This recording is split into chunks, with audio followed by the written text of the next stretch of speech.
everybody. It's Joe LaPuma. You were listening. You were watching the Complex Sneakers Podcast. As always, I'm joined by my two friends, my two co-hosts. First off to my right, Mr. Matt Welty. Friday. It is a Friday. Filming on a Friday. To my left, Mr. Brendan Dunne. What's up? How you doing?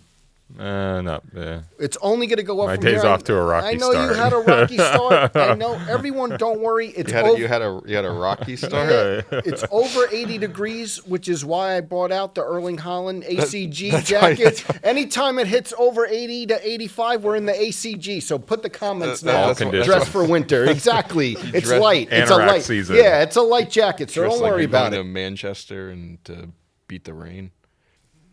Whatever that is, but Welty staying hydrated today. You're trying to get the KSI Logan Paul You got the Prime drink right on the desk like that with Look the logo showing. The label's out. I mean, you got the Aquapano with the logo showing. Yeah. Only logo you see right here is Complex. Okay. Maybe we can get a BuzzFeed sticker on We one cannot side. be bought, but please. Hey, or him. If somebody wants to drop a bag on the show and say that we can't put any logos on the show, then I'm totally down with that. Until then, you're guzzling Prime. Until then, I'll just drink whatever I want to drink. Are you big? Does it get the electrolytes that you? I know you need a lot for your workouts. I do like the drink, but these are like $4.25, and they need to like drop the price on it. Well, there goes the potential sponsorship. Just FYI. How we doing? It's a Friday. We were off last week. Mm-hmm. We're back. What news do we have to catch up on? Can we talk about these Jacquemus Air Force Ones right away? Sure. They're awful. Not my favorite. Welty? Big Soho shoe in the future. Think so? Oh yeah. You don't see that shoe like being popular? No? I could see that with happening. A certain subsect of, with a certain demographic. Yeah.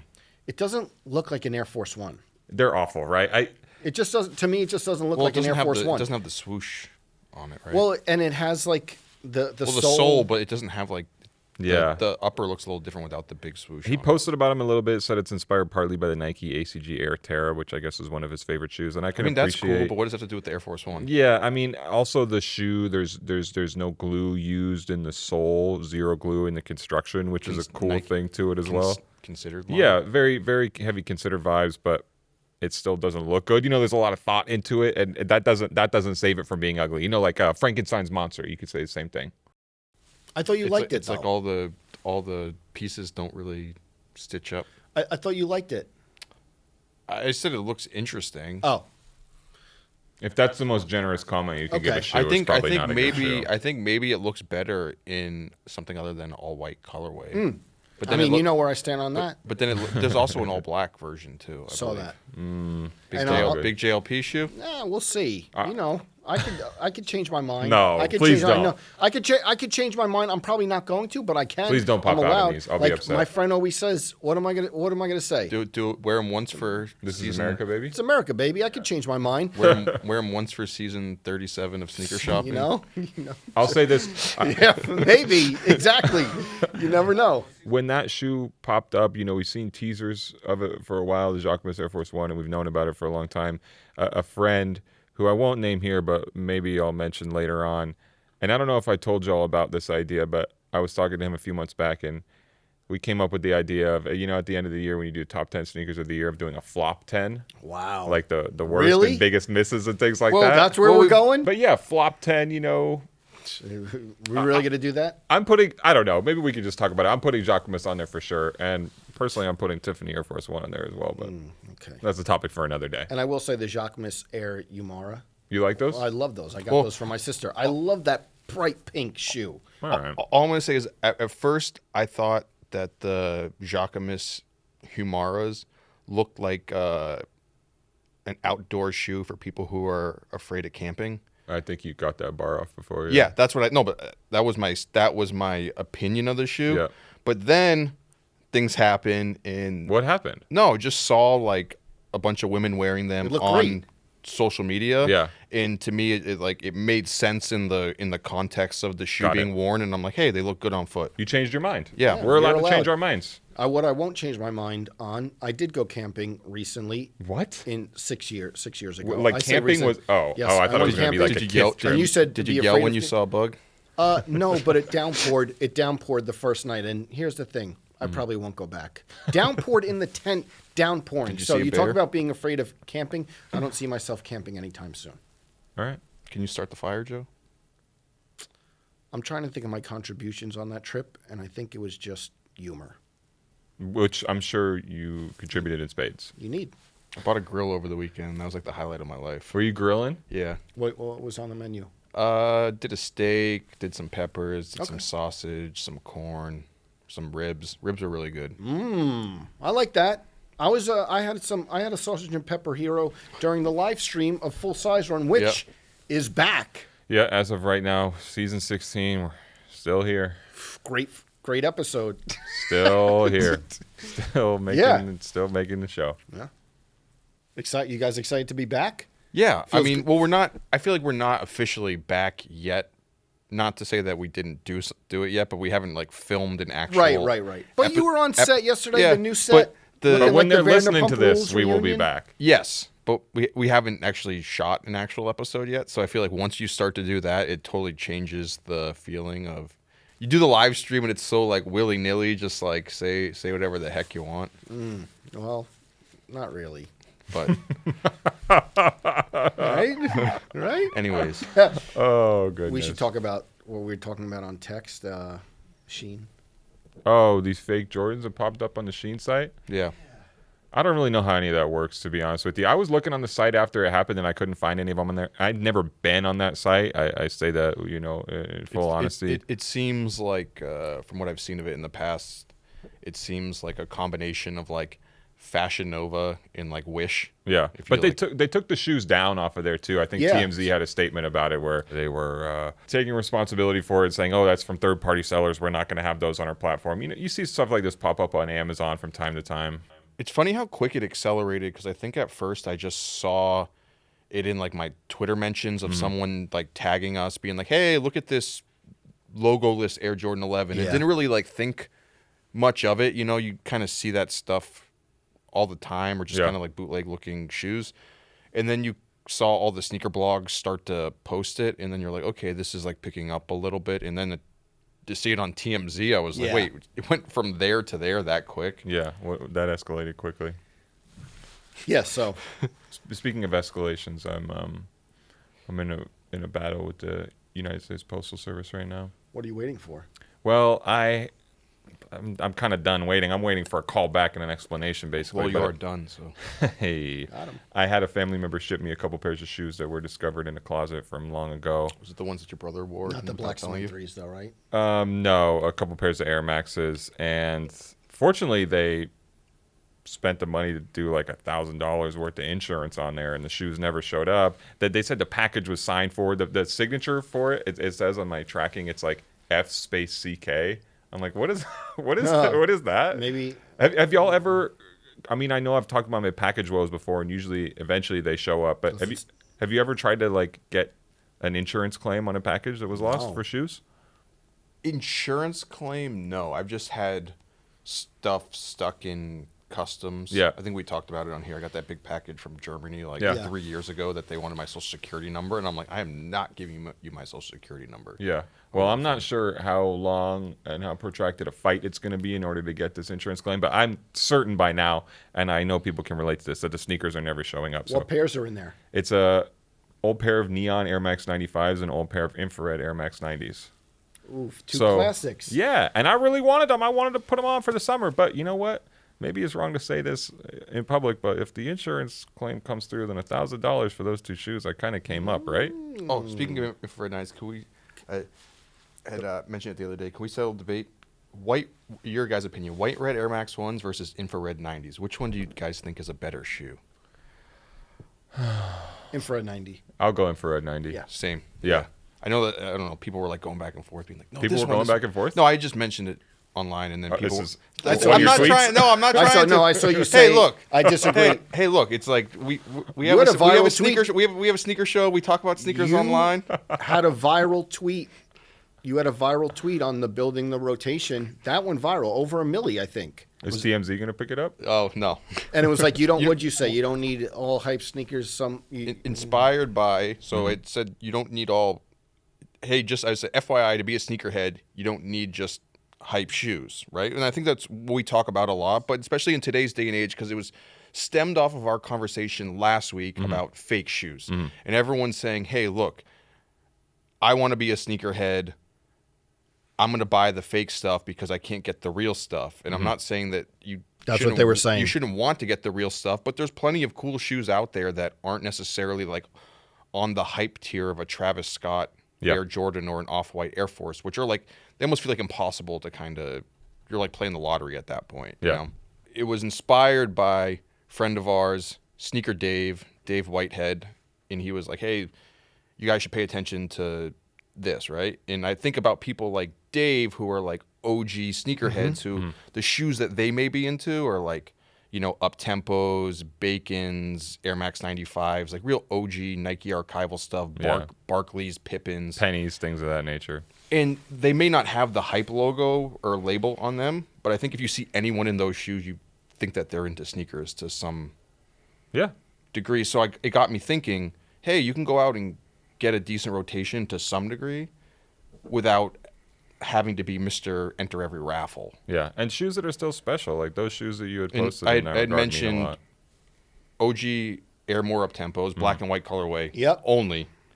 Because I know there's a trillion colorways of that shoe. They really, yes. Air Max 95s. Yes. Neons. I agree with that. Gray 990s. Not a Big Joe shoe, but I'm with you. I don't know about that one, but I'll do 993s. I've seen you in Yeah, okay. I'm going 993. And so what was the other shoe? White Air Force One. And White Air Force You're One. asking him to help you recap. I have it right here. No, I have it right here. So where I would differ, I would put a Cortez somewhere. I've never been a big Cortez guy. Okay, fair I've enough. owned only a couple pairs of Cortezes in my life, and it was never a big staple for me. But I do appreciate it as like a staple shoe. Yeah, and I don't think it has to be all like 24/7, 365 staples. Like they can be shoes that do come and go with releases. You have to buy them when they come out. Like you get like a CB34 Barkley. You know, it's not in the stores year round. White Red Air Max 1 not in the stores year round, but you have to get it when it comes out. But it's not on the tier of getting something super high. I really like that because, and I think that we'll do this as a topic one day, like, and I think we've said it before, but like if we had to build our rotation with like 5 to 10 sneakers, but like really a starting 5, what they would be and why, I think that could be a good topic for us one day. Oh yeah, I'm happy to go there. And I've just been thinking about it a lot lately because so many people get so frustrated in sneaker culture, it feels like nowadays, where it's like they almost think it's like impossible to be a sneakerhead because they can't get a chunky dunky or whatever's cool or hype at the moment. But there still are shoes that you can buy to be a sneakerhead, and you kind of have to maybe reinforce that or just remind people to some degree that, hey, you can be a sneakerhead and not be a hype hunter. Do you think people get a little antsy or a little aggravated when you start to tweet with capital FYI? No. Okay. Just let them know. You're not asking. You're PSA, telling. FYI, BTW. And what I like about this topic is like, you know, where I said I would put the Cortez in my 5. Everyone kind of has their different 5 to build around. And once you have that rotation, I think to your point, if you cycle through and just even add like some classics, you don't need the hype stuff. Even when PJ Tucker was on Sneaker Shopping, I asked him for his like top 5 everyday wear. Someone who like is on WhatsApp and getting all PE samples and spending tens of thousands of dollars on a regular basis. Exactly. And he said just like a regular Nike SB Dunk, Nike Air Max 1, white and red. So maybe he favors that one more than the infrared. Puma Clyde, another one. Nike Air Force 1 low, white on white. And then he added like a new one, which I'm interested, like, did you ever try the Nike Joyride Run Flyknit? That shoe is awful. Okay, you didn't try it. Okay. I wasn't a fan of that shoe. Okay, it had like didn't it have little like beads. Yeah. They went away from that technology as quick as they went in on it, which kind of lets you know that that wasn't what was up. I think after he said it, I was like, he was like co-signing. He sold you on the Nike. Yeah, and I tried it, but I think like the upper was a little too tight for me. Had Dippin' Dots in the sole. That's exactly what they look like, and that was a good. That's exactly what they look like. But yeah, I like that topic, and we should do it. Sometimes day. I feel like too, like just having some like OG colorway, like 90s, like Nike basketball shoes, maybe even give like a little hint that you know what's up a little more than people who just have the flavor of the Munch shoes on. Yeah. And I know, as predicted with the fakes episode we did last week, or the last episode we did rather, because we had a week off, there were a lot of strong opinions in response to it, and people being like, why do you care? But this is a sneaker show. We care about what people wear. We care about why they wear it or what they're going to wear. Like, you can't tune into a sneaker show and be like, why do you care what people are wearing? Like, we have a talk show where I would guess that like 95+% of the people watching this show deeply care about shoes or fascinated by shoes on some level. And they're like, okay, you could talk about everything sneakers, but not what other people are wearing. Yeah. And then you're like, okay, so we're not supposed to talk about actually wearing the shoes or the context that they exist in society. But I know the fakes thing always stokes people's I didn't realize that that's maybe like anger. The number one hot topic. Maybe like backdooring. It's such a weird hill to die on, their feedback, some of the feedback, a lot of the feedback is we cannot get the and again, it's what we've been talking about where you're saying you don't need to get the hype sneakers, and they're saying there's no chance to get the hype sneakers, so we want high quality reps or the ones that we're getting that look like the sneakers we can't obtain. Yeah. But always a hot topic on a lot of discussion when we do that topic. I guess it's like in one of the examples that people have brought up that if someone said that they were like a watch collector and then they had 10 fake Rolexes, like, would you consider them a watch collector? Oh, that's an interesting one. I mean, I think it's pretty similar. I don't know what the rules are in those other hobbies. Yeah, that's what I brought up. But I would say no. The Joyride is a funny sneaker to mention because I think it kind of ties into a topic that we saw surface in the past week. That was kind of about Nike's lack of innovation right now. I think there's not a lot of super interesting new Nike technologies and things like that. So this is from a report from our friend Matt Kish at Business Insider.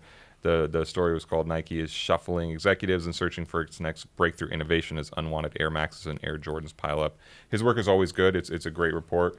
But I do think people took it a little bit out of context on social media because the report has to do with, these new changes at Nike at the executive level. And then the other part of it is this analyst, Sam Poser, who's been looking at the sneaker industry for a long time. Him saying that, they're stale right now. They don't have a lot going on, that they're looking for new things to put into the market. And I think people conflated those and thought maybe that Nike execs were admitting that the product is stale right now. I do think the product is stale right now, and I think that's fair, but I feel like people took it out of context a little bit. Well, I think maybe the closest parallel we can draw it to is you say like the 2016 era Nike, and that's like that whole timeline when people were like, oh, Adidas was bubbling at the point. But also if you looked at Nike's product offering in that like 2016 era, it was just super boring. Yeah. And Nike did become super stale, and then that's when they shifted and put all in on Virgil and Off-White and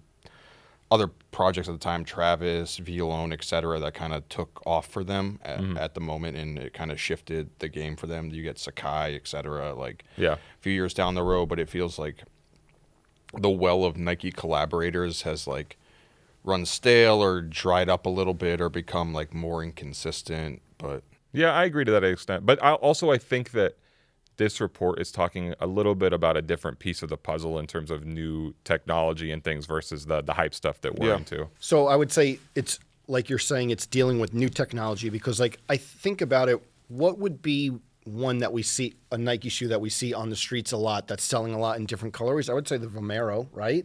But that doesn't really count to what this is talking about. That's not new enough. Because it's not new technology. That's a retro shoe. Yeah, right.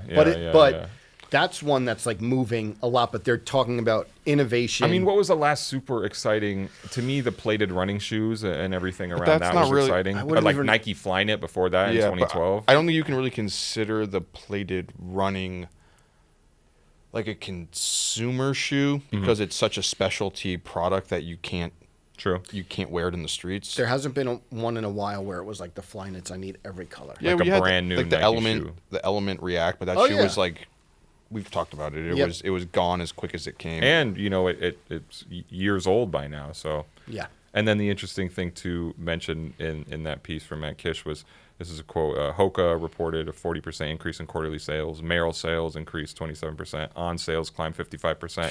And that really reflects also something we talk about on here where if you walk out in the streets, you see a lot more of those shoes than you ever did before. Mm-hmm. And this is not a one-to-one comparison, but I've talked about, I see lines at the On store in New York. I don't see lines at the Nike Soho store. There's different capacities and different ways they manage a business, of course. But, you know, what you think about right now, how much technical footwear you see in terms of sneakers outside. And I feel like maybe I feel like I see more from On and Hoka and things like that. They're everywhere. Than Nike. I don't know. They're everywhere. Maybe I just feel like that maybe once you reach a certain like age demo, that it feels like Nike really is tailoring off. Like once you get like 40 plus, just for like not sneakerhead footwear, but like casual footwear, those other brands are just absolutely dominating the market, and there aren't really like Nike models in that vein that seem to have. I'd be interested to see some real stats on that in terms of what people 50 and up are wearing if Nike goes down significantly. Yeah, what about the Monarch? But I feel like that's like a totally different shoe, right? Where it's like that's like the quintessential like leather dad like suburban shoe. But totally. I would say that this whole era of like super ultra cush like comfy like running shoes that people are like walking around in, Nike seems not to really have a foothold in that market. Yeah, like what is their version of the Hoka chunky Hoka shoe or the On Cloud running shoe, or even like a 990 or whatever, you know? Yeah, I guess it's an Air Max shoe or a Pegasus that somebody's wearing casually. I feel like that stuff you don't really see it as much. Yeah, I agree. I want to address something real quick. There was a rumor going around that there's a restock of the Travis Scott Nike SB Dunk coming in the fall. I'm told this is not happening. I don't have a bunch more information. I don't think there's a lot of precedent for Nike SB restocking a shoe like that several years later. I do anticipate that they'll probably have something in the works for Utopia when they roll Travis Scott's new album out, but I don't think his SB Dunk is coming right back. I do believe maybe Nike SB is working on something new with Travis Scott, but I would say don't expect a retro of the SB Dunk. Any news on the Black Cat 4 SB? Somebody DM me being like, this is a real thing, this is happening, but not somebody who I know or trust on any level. So I'm still claiming ignorance on that one. Just keep not saying it's never going to happen, but I don't know. Keep me updated. Yes, absolutely. I will have you and the audience. I will have to say though, did finally get a pair of the Doritos Nike SB Dunk. And me as well. Thank you. Yes, shout out our friend Sev who sent the shoes. Yep, your dear friend. Yep, he sent the shoes, but I think that they look really great in hand, and not that I wasn't expecting it, but you're gonna tear them away. You're gonna do a little X-Acto knife. I've never done that, but my friend Christian Petroni, a chef, did it with an X-Acto knife. Looks pretty cool. Yeah. All right. But yeah, those look great. I think. He's gonna be on here sipping a Jarritos next week. What do we? Yeah, come on, just try every single drink until we get one. If they do a sugar-free Doritos, then I'll drink it. All right, gentlemen, we have a special guest this week. Should we bring on our guest? Yeah, we should.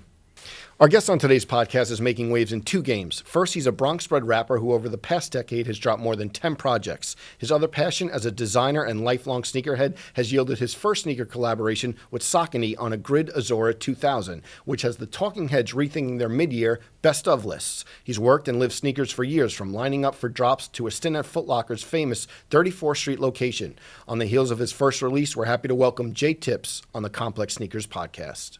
Jae, welcome to the show.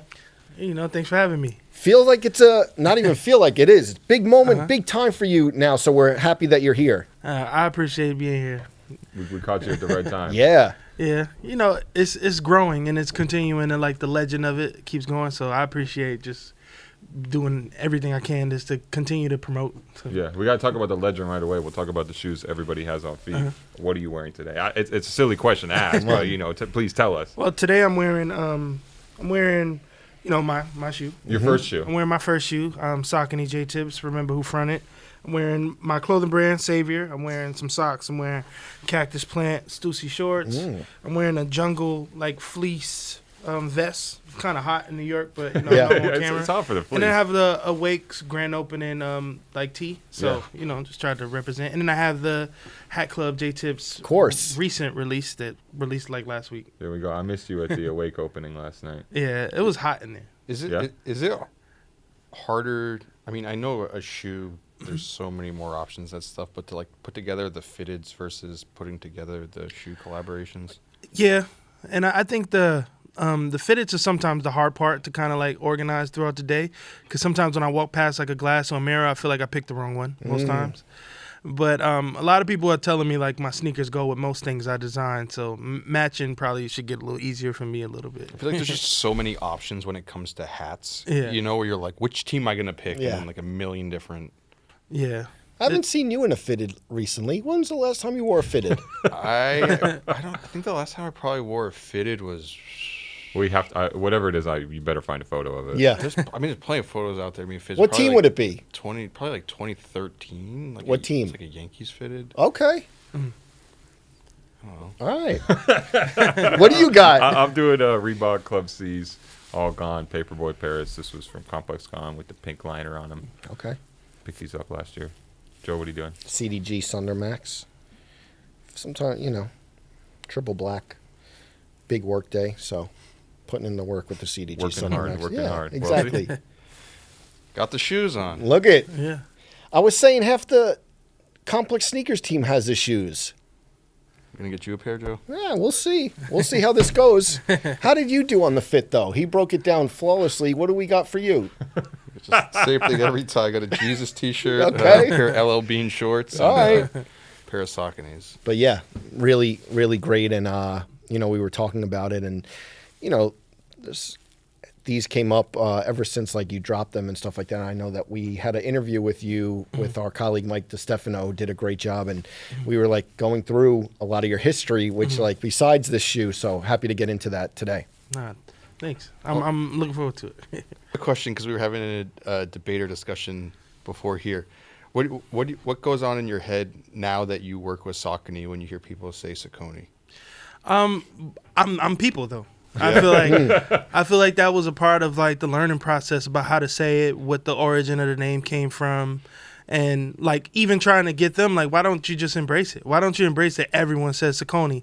And they were like, oh well, it's because it's named after something. So it's like we can't just change it. It's named after the Saucony River, and the logo is actually the stream of the river. So it's like, No idea. yeah. Look at storytelling. that response to where, like, maybe one of us by mistake mispronounced it, and now we're Which one of us was it? Look at that response. No, Maybe you could the learn difference something is from that response. Professionalism. No, He no. immediately said, Joe pronounced it No. wrong, and he was like, that's not it. Cut Not him off it. right away, which Not was it. the right thing to do. But Yes, it was right, but Jay's the here delivery. educating. Yeah, but look that's been a part of the process. Like at all the events, it's how do you say the name? Am I saying it right?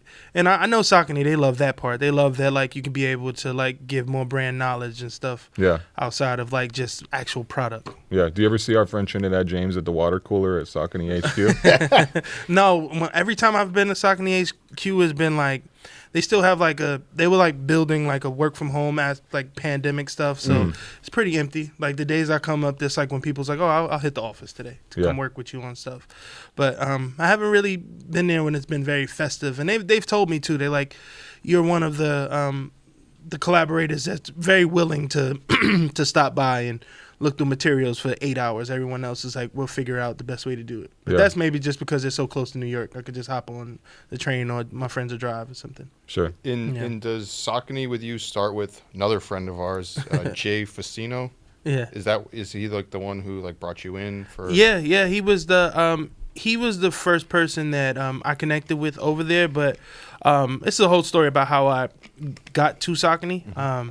And it was a friend of mine was working at Nike, no longer with Nike, and his old boss used to work at Nike. And he was like, we got to name names. Yeah, his name is Jarrett. Okay. His name is Jarrett Hall. He was working at Nike, and his former boss was working at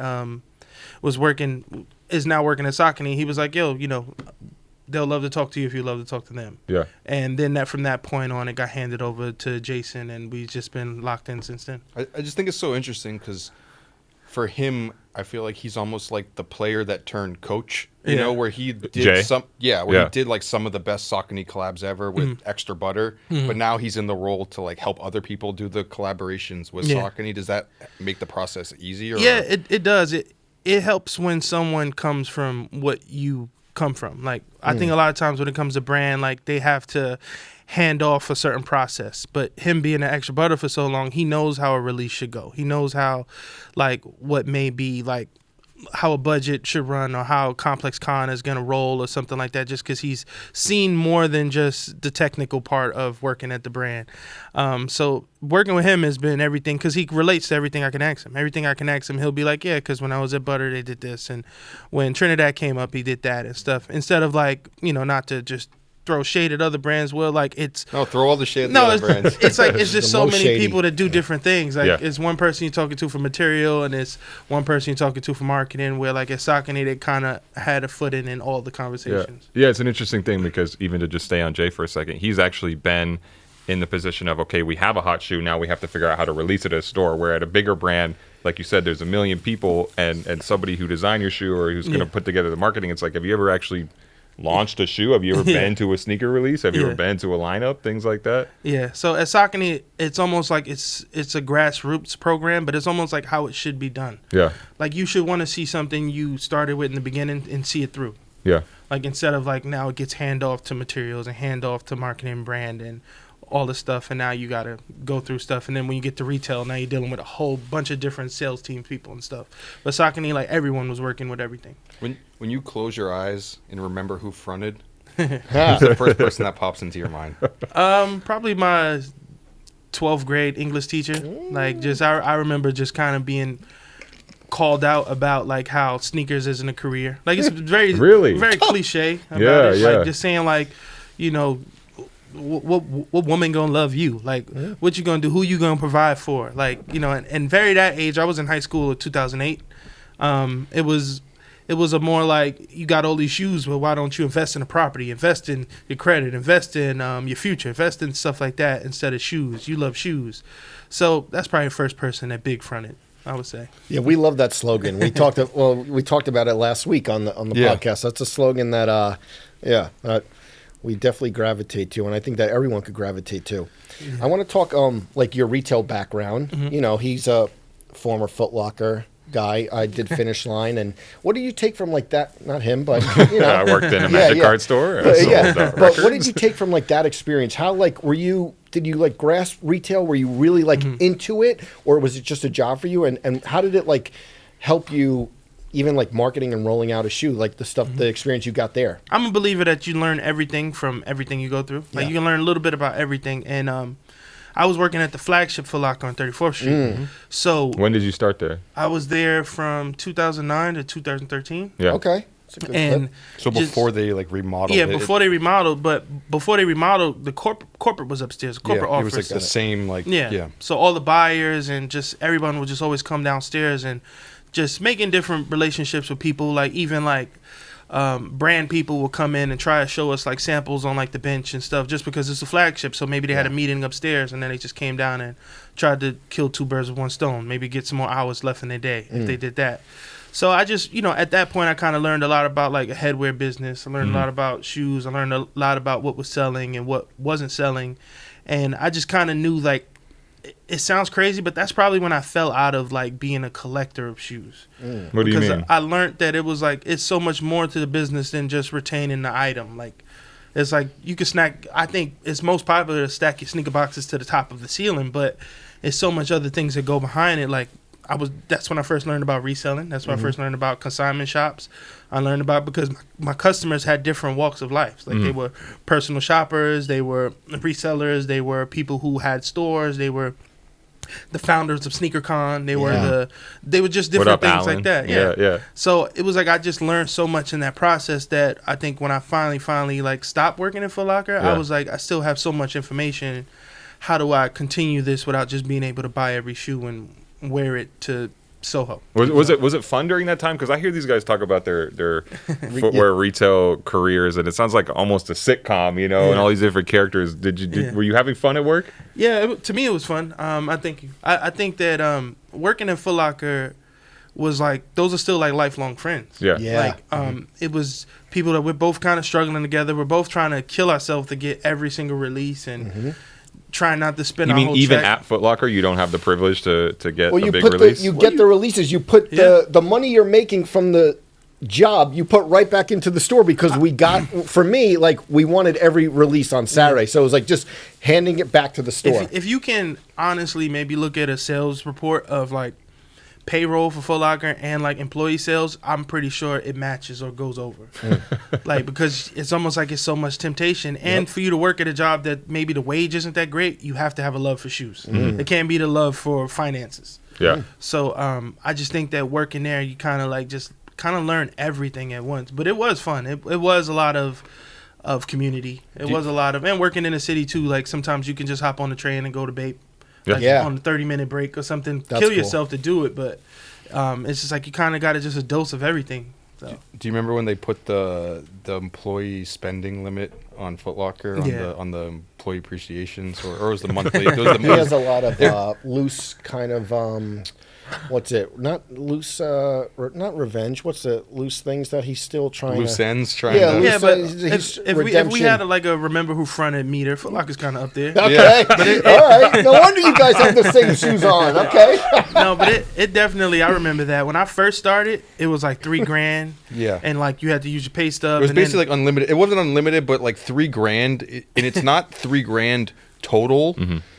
Dollars spent, it's $3,000 worth of discount. Yeah. Okay. Yeah. So I would like early on those days. I would like. I'm far removed from that. Yeah. I would like hang around at like Fordham Road during like the 50 at like the Footlocker and just pretty much just try to just make bank all day. Like telling families like, yo, you want these up tempos, you want these Foamposites, just you give want me $10. this. Like, give me $10, $20. So if you got real creative, you'll be like no tax, and then you almost made like double the shoe. So it was like that was like early dose of like, yo, it's a lot of like little coins you can make and stuff like that. Basically reselling off the friends and family coupon. Yeah, why not? They're trying to unload product, and I don't make enough. Yeah. So what were the hectic releases at Footlocker in the period that you worked there? Galaxy Foamposites. Did you work the Galaxy Foam release? I worked Galaxy Foamposites. I worked. What was that like? It was hectic, but it's like you guys know the business. It was the right people knew when their tickets were going out. The wrong people, kind of were mad at that. So it was like at that time I was working at Footlocker. The resellers will kind of like say we're gonna force a raffle, we're gonna force a wristband situation. So there will be like maybe 100 of them that line up on Tuesday, and even though the shoe comes out on Saturday, they don't have intention of waiting to Saturday. But it's like if enough of us get out here on Tuesday, they're gonna have to send us home, so they'll give us the wristbands. I never thought of it like that. So that used to be like a real thing that used to happen a lot around like Foamposite energy, because every release was like line. So I remember Galaxies. I remember getting word that around like 2 p.m. I started seeing like, now you mentioned names. I seen Allen. You see Allen on a Tuesday. Yeah. You see Barris Allen on a Tuesday. Something's up. They might be giving out wristbands today. So I remember that. It was crazy. It was crazy. Did you get a pair? Yeah, I got a pair. That release was overwhelming too because of the other stuff that never really gets remembered in history, like the Kobe's, the Barclays. A lot of that stuff was really good too. That was probably one of the KD4. Yeah, KD4. That was probably a very complete overall pack. The Blake Griffin Hyperdunk. Yeah. Like as a like catered pack through like SKUs and stuff, they had a home run with that. And you were there for the Space Jam release too?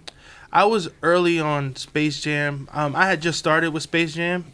My big first Retro 11 release, I think, was Concord the next year. What was that like for you? And that was like you're talking about like a line maybe 2 avenues, but also like 4 people wide, like not like singular, like 4 people wide and in the whole avenue where it's just pushing and shoving. But it's also it's money time for that company. Like we got maybe 2,000 pairs. I think it changed so much too, because I remember like Space Jam was big, but it's not like everyone was quite into it yet. Yeah. Where like sneaker culture was a thing, but it was still more like contained into like the sneakerhead thing.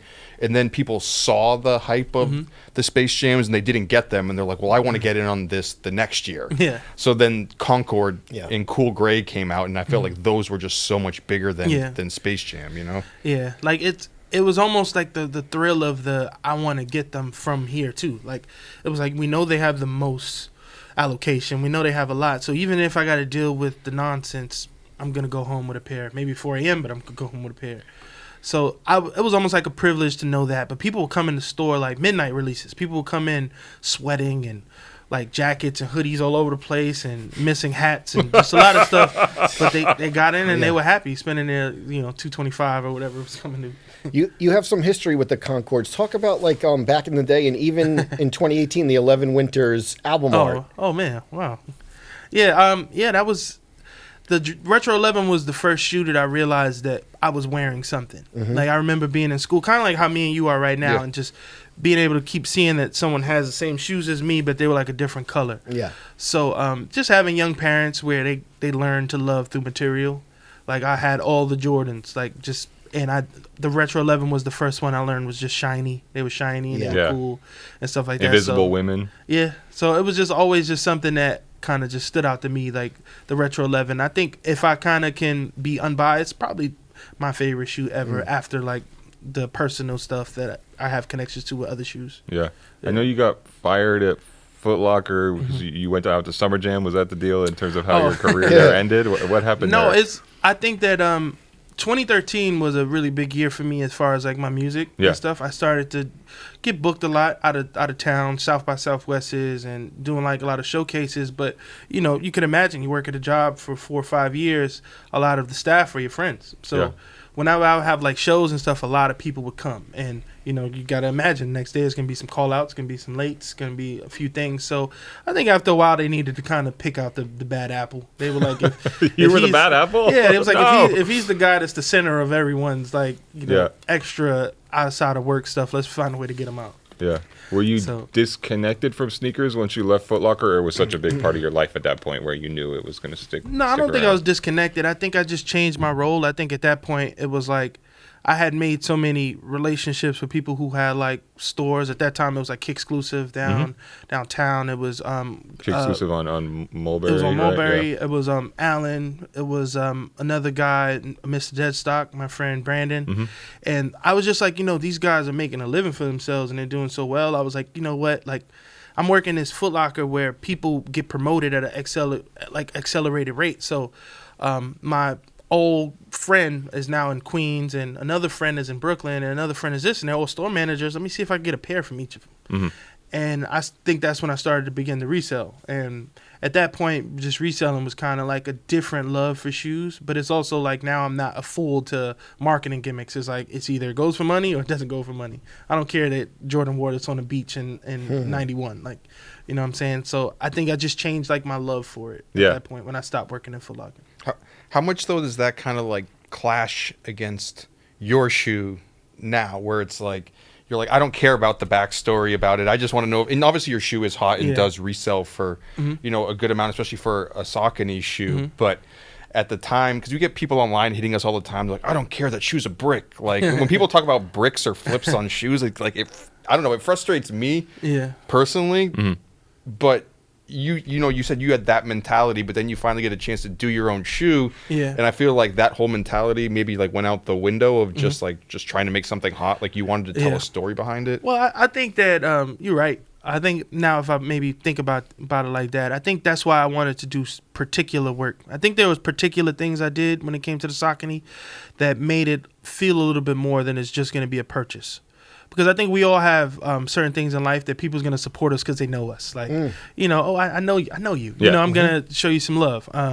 So I wanted to like really, really protect like the art of like the way it was photographed, the in stores, the just things, and make it almost. I love that rollout photo with the big shoe, on the train. Yeah. So I wanted to kind of like cross over a little bit into collectible land. I feel like if I kind of make this an item that you feel like you have to have, whether you into it or not, then maybe I have a little bit more success on a scale of like retail, instead of it being one of those releases that, all right, I made the purchase. How many times have we bought stuff and after we bought it, it's like the whole experience deflated? Like, I have it. It's over. Like, especially when you see that shoe years later. You're like, wait a minute. Why did I think being able to do like the events and the pop-ups, and decided not to go with a store for like the launch because I had options. So being able to not do that, it was like everyone wanted to not just own the shoe, they wanted to get close to the shoe. And I think that was like how to kind of like defeat everything that you kind of asked me of, like how do you put the love back into it instead of like it just making it a resell or not thing.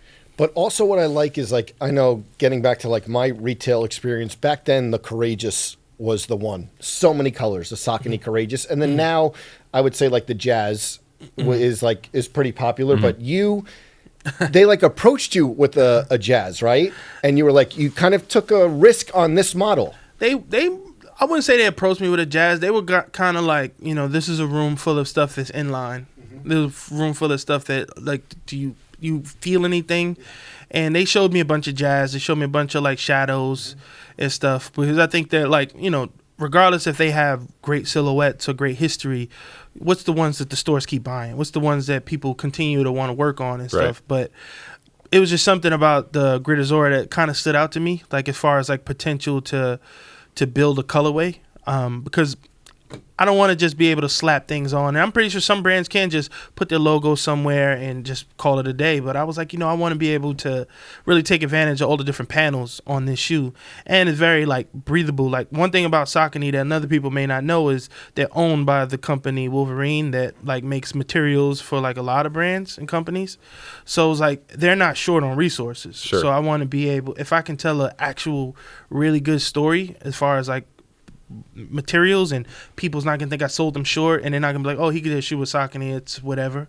Like, it has to be this model, at least for the first one. What was it like creating kind of like a love it or hate it sort of shoe? Because I remember posting it, there were so many people like, I love this shoe, but it was also one of those shoes that I got like people being like, you can't be serious that you like these sneakers, like what are you going blind to? Yeah. And I'm like, what?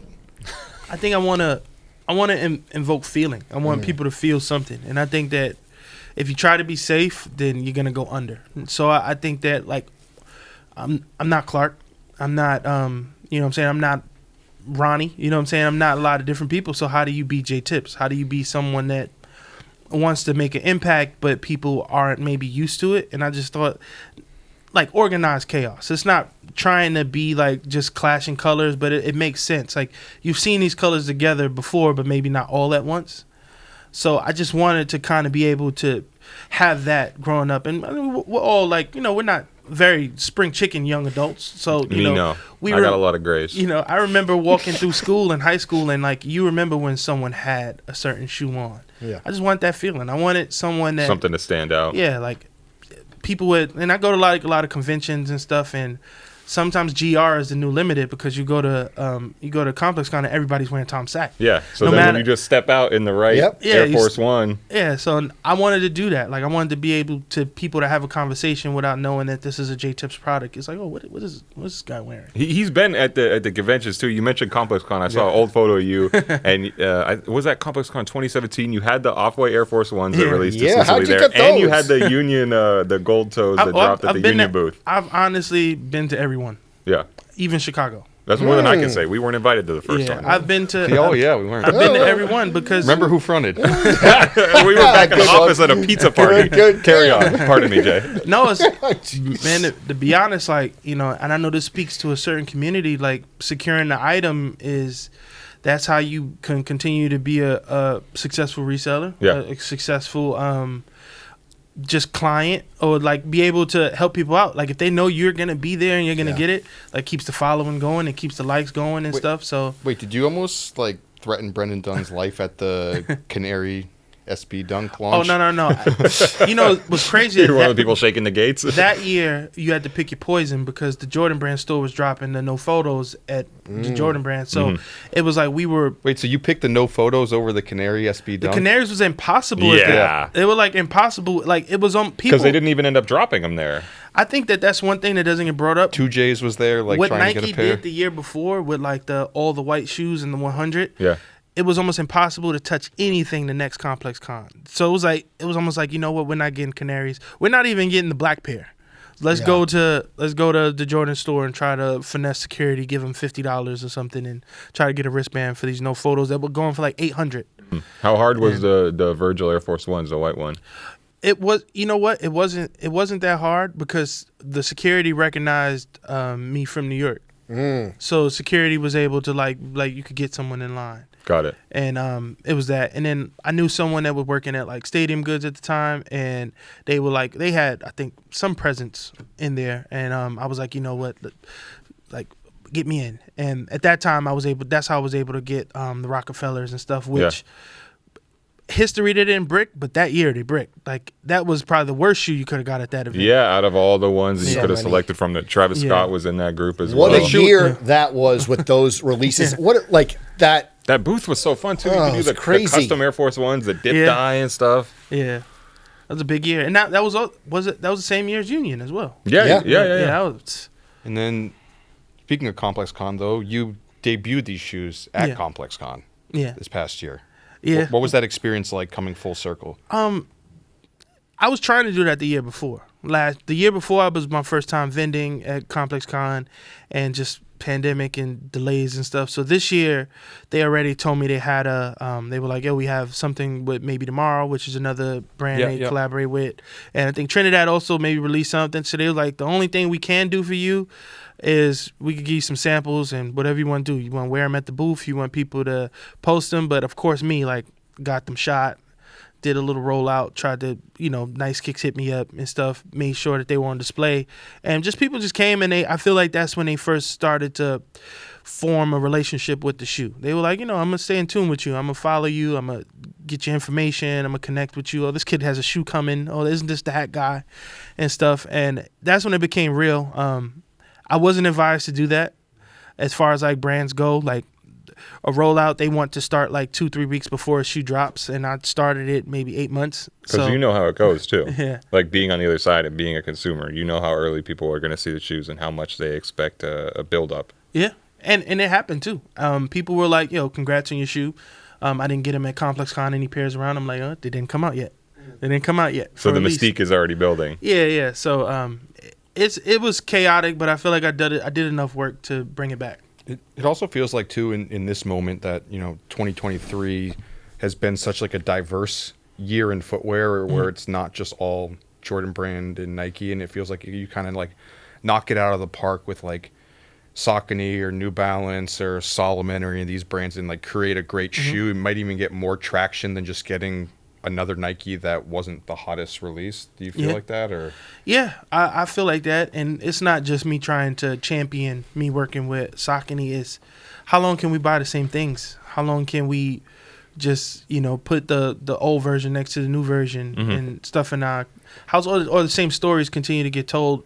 I do feel like there's a lot of gatekeeping that's done as far as like collaborators, collectors, influencers, the way shoes get rolled out and stuff. There isn't a lot of new faces in any of those industries besides like the collectors. Like, there's always new kids coming around that's just doing different things, opening shops and creating noise. It takes so long, right, for a big brand to finally co-sign somebody. So you have this group of, we were talking about earlier, maybe 5 people at the top of Nike Catalyst, and you see shoes from them for a really long time, and it's kind of slow to really cycle, right? Yeah, and I can't really blame them because it's business trends. You kind of go with what works. Like I like even New Balance. I kind of like what they do where they kind of got like a solid 6 or solid 7, and they just each quarter they just rotate them and stuff like that. But it's like it's necessary for someone to eventually come along and be able to do something that's gonna be like wow. Do you feel like Joe Freshgoods kind of like knocked down the door a little bit with like hopping in with New Balance and being like a young new creator and creating hype around a model that maybe people weren't checking for? Yeah, definitely. I feel like Joe is someone that is like you've seen that it can be done. Like, of course, like before I seen Joe do it with New Balance and New Era like at the same time. I seen like A$AP Ari do it. I've seen even Virgil kind of do it with it's like we're going to try something and we're going to see if it works.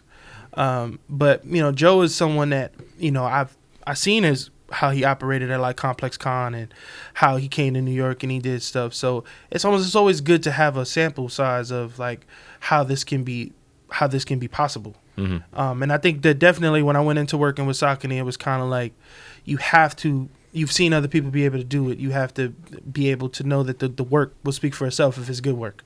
Was the Saucony colorway and the design of the shoe already in your head pretty set? Since I know it's based on a Bespoke you did a few years prior. Did you know already going into that you wanted to translate that into a Saucony shoe? Yeah, speaking on Remember Who Fronted, like, I think that... Another one on the list. The wrong list, not the list we were talking about last episode. We need to make a Mount Rushmore of Who Fronted on you. Yeah, I got to make a nice graphic or something. The Lil Nas X acceptance speech, remember?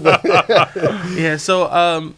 Yeah, I think that I learned a lot about like color patterns and like how to build materials from the Bespoke situation, because my homie Jason Cross, he was working as a specialist for Bespoke in 21 Mercer. So I was hanging out in 21 Mercer trying to get other things, Travis Scott's shoes, acronyms. So I was hanging out there, but I would just go sit in the back with him and look through the drawers, look through materials. So when it was time for me to be like, you know what, I want to do something, I want to make my own shoe, I learned a lot about how to like clash the colors and stuff. And then when I got a lot of attention online for the Bespoke, everyone kind of told me like it was like you know, a lot of materials, it would be expensive.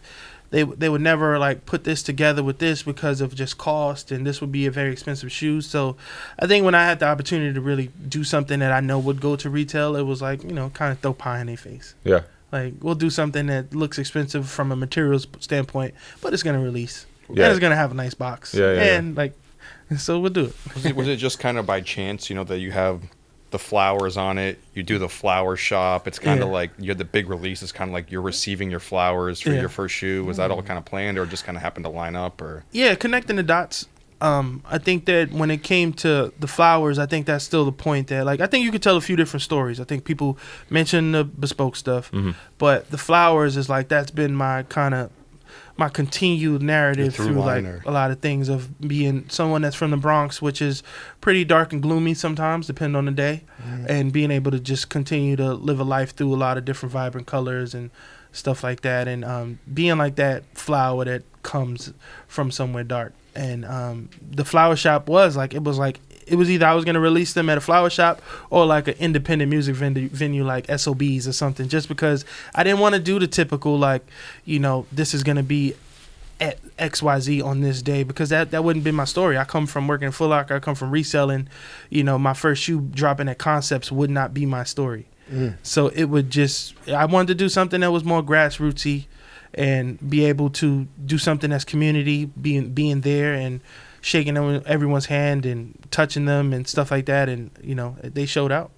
What's the day like, release day like? What's it like? You've had so many experiences in sneakers, but what's that day like when your sneaker's coming out? Overwhelming. Yeah. A lot of acts, a lot of requests, a lot of what time should I get there? A lot of the teacher from 12th grade was texting you. Yeah. What's worse, your phone blowing up on like Air Jordan 11 release working at Footlocker, or your phone blowing up on your own sneaker release? I would probably say Air Jordans. But it's because it's people are more loyal to the product than they are to me. Yeah. So they'll send me paragraphs about like, why you not responding? I need these, my son. Like, so it's like they'll talk to me any kind of way, and it's not because it's Jordan, but it's just they don't care about me at all. They just care about this shoe. So they're calling 4:00 in the morning because I didn't text them back, like all stuff. Where like my shoe, it was just more like, I want to congratulate you, but you know, size 12. And also, I feel like people, you might feel a little crazy, someone like hounding you for your own shoe, because it's like, no, this is my shoe. I can say yes or no to you, know? Yeah. Well, I definitely had a few moments where I was grounded. Like, people still wanted to hand to hand. They still were like, can I come to your house and stuff? And I'm like, bro, you got to go here. This is an official release. You know what I'm saying? Or like you mentioned, Marcel's here. My boy Noel's here too. It's like people asking them, feeling very entitled. Like, yo, I see Noel. Can Noel just bring me in? Can Marcel just bring me in? And I'm like, yo, it was a point where they told me not to go inside. They were like, hang out on the street. Yeah. They're like, hang out on the street, because people see you inside. You're going to say yes to everyone, to the cutting, to skipping, to everything. So let's just play. So day of was probably just controlling anxiety and more trying to enjoy it, and also trying to show Saucony that they chose the right partner to do everything, because I think a lot of people see how it performed, but they don't see how I'm sitting in a room like this and I'm explaining to them that this is going to be crazy and this is going to be this and Ass is going to look like this and Complex is going to interview me and these people are going to interview me. They're like, all right, we'll see. Yeah. You know, so I guess just kind of just making sure that everybody was at ease and stuff. Yeah. Yeah. I got to ask, band from Portland, Because we're talking so much about everything you've done in sneakers, but you have a music career that's parallel to all this, and you have a song called "Band from Portland." Yeah, and we thought maybe he ghost wrote it. Okay, I know, nobody could ever. I'm sure you don't use ghostwriters, but we thought maybe this guy ghost, nobody could ever ban me from Portland. No, he goes through, Portland. It's a little touch and go sometimes, depending on the week, but yeah. Well, it's funny to speak about this for the first time on this platform. But, me and my friends, we were like the go-to people in New York for like focus groups. So they would like come to 21 Mercer and they would show us product, women product, men product, energy product. Nike people from Beaverton. Yeah, Nike people. So much that the open invitation would be to go out there. So, of course, on our own dime, sitting in the Mia Hamm cafeteria for 8 hours a day in between meetings and people giving you 30 minutes, 15 minutes, just looking at product, getting a few things and stuff. But when I created my Bespoke, I shifted those conversations into how can I work with you guys? And I just think that, wanting to figure out what I can do. Like I already met all you guys who keep showing me shoes, so I know who's who. I know who does what. So just went out there with my Bespoke, trying to talk to everybody, trying to figure it out. But in that same trip, I posted a picture of a Travis Scott, and someone from his. But it was which shoe? It was the Air Max. It was the Air Max, the 270. The 270. I posted a picture of the Travis Scott 270, and if there was ever a time where you felt like you weren't being watched, well, I found out that everyone knew who I was that day. and Keep it tight. Yeah, they reached out to all my friends. They were like, "Yo, can you take this down?" I guess had people seen the shoe yet? Had it leaked yet? Yeah, it was in Flight Club. It was everywhere. Round 2. It was so you everywhere. felt not a big deal. It wasn't a big, and I was told it wouldn't be a big deal. It was like here they're out. I was told the rule is if you've seen it on the internet, it's safe to do it. But I guess because of my position and stuff, they told my friends stay away from me. They told my friends at Nike was very scared to be around me. They were like, "Hey, I know the feeling. They were going through like my follower account trying to figure out who gave me the shoe. It was a lot of different things. They had a street investigation. Yeah, they had but it never really got to me. It was just more like you'd seen like the feelings it brought on everyone around me. You know what? I know about this. I know sometimes maybe this is a little hyperbole, but sometimes the people at the footwear companies, they might talk to each other about you, but they're never going to actually send you the email or pick up the phone to talk to you about the perceived slights. Yeah, so they were definitely in I guess I promise that. Someone from his team must have caught wind, and it was, I don't know, I guess it was an uncomfortable situation because of, like, from what I was told, he's had problems with, like, influencers and people having shoes before, like, I guess the proper rollouts and stuff like that. So I guess, those people take their job serious and they want to make him happy. He's their guy. So I don't feel any problem with it. And I'm probably not banned from Portland. I still have a lot of friends and stuff. We but can go to Portland whenever you want. Let's go together. Yeah, let's go. Yeah, but I did feel from that point the energy shift. Yeah. I did feel that the congratulations and the I see you bros and the stuff started to become a minimum. Which is so interesting because they were coming to you for a long time for focus groups and telling you through that look, we trust your opinion and we want to know what you think. But then once you break the rules a little bit or you're not totally in line, then it's like he's not the guy. Yeah. And, I may have never had an opportunity over there, but it was more like you seen when something shifted. You seen when like it was people that, you kind of rely on for some advice or something, like their answers are briefs. Mm-hmm. You see them in the city and they're hanging out with your friends and they're sending a pack of Union Jordans to my friends, but my size is not in there. You know what I'm saying? Like you kind of seen all that stuff start. Yeah. So I just kind of just looked at it like, I gotta go by this. I gotta just adjust and figure out like what life is when it comes to, opening up and doing your own thing. Like, man, forget this, forget them. Absolutely. And I guess for the future, are you and Jay working on something? Yeah, we have 2 more silhouettes that are supposed to hit in November. So November. They wanted me to kind of keep working to keep it going, because I guess they did feel, even though everyone was a little nervous about collaborations right now because things that are really hot aren't going for anything or not really selling. So, but they wanted to keep me on my toes. So they were like, if you want to just keep shooting these designs over, we'll get the samples made and get the process a little faster. Then let's do it. So definitely, like, I appreciate all like the shoe of the year kind of comparisons and stuff that people are bringing up, but that kind of makes me a little nervous too, because I got more shoes coming this year. So just wait, where are those gonna place? Yeah.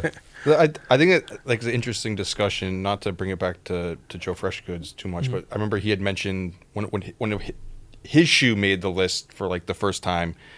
It's always like everyone says these sneaker of the year lists don't matter, but then when your shoe makes the sneaker of the year list, they say, "Oh, it really shouldn't have," or something like that. So, do you have any sort of feelings towards like where your shoe would fall on a list like that? Well, I think definitely I would definitely top 5. I think because I do think that there are some things that no matter what, people are just gonna vote for it. Like no matter what comes out the rest of this year, people are gonna say SB4s just because it's just the most popular model doing something unique and stuff. But when you think about story, when you think about giving someone a chance, when you think about like the metrics, can anyone say that they made this many people buy their first pair of a sneaker company shoe?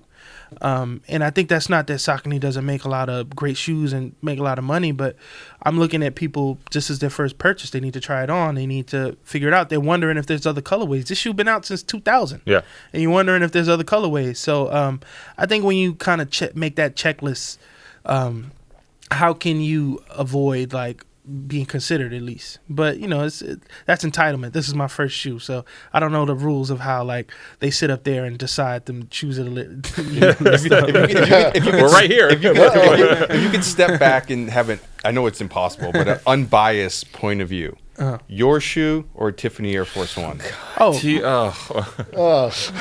My shoe for sure. I mean, I agree, but I think Tiffany Air Force One had more story than shoe. I think it being Dunne was better than the shoe. I think everything about like the rollouts and the seating and the friends and family pair was better than the shoe. So I think I got that by a landslide. I'm with you. All right, these two got all the ops. Listen, I didn't bring it up. Portland ops. Tiffany, any more before he goes? And like I said, it's hyperbole. I love all my people in Portland. Yeah, me too. Listen, it's a great moment, great like month and few weeks for you, and you're just getting started. Like we said last week, and like we said at the beginning, like for this being your first one and the reception being this great, just like congratulations. That's all we can say. And I think speak for everyone. I appreciate it. Having you come from retail and all the different iterations of like the sneaker space. It's great, man. So I know it's so great because like having you here, it just feels like you're another co-host with us. When you start talking about the retail days and the lineups and things like that, we could just hang out and Yeah, man. Let's do it again. Let's do it again sometime, man. Definitely. But I do know how rare it is to be in this position of even getting a shoe. Like the people I look up to all the time from style and fashion, or people that I know like give me definitely inspo. Sometimes maybe they didn't have their own shoe, so I did feel like a obligation to overperform and not leave anything left up for debate. So, and I think that's come across well online and through the people that own the shoe. They're like, I'm a part of something special. So I do feel good about that. So I'm appreciate being here, man. This is all on borrowed time for me. I didn't really have all of the stuff on my mood board, so I feel good about doing all of it. I'm just disappointed you didn't come through in the purple grill. Yeah, now this morning was just hectic, man. I was patting pockets for everything. Well, listen, thanks again. Congratulations. It's great for you giving us your time in this busy time of your career. So thanks again. Thank you guys for having me. I appreciate it. All right, everyone. This has been the Complex Sneakers Podcast. We hope everyone has a great weekend. Please like, subscribe, comment. We will see you next week.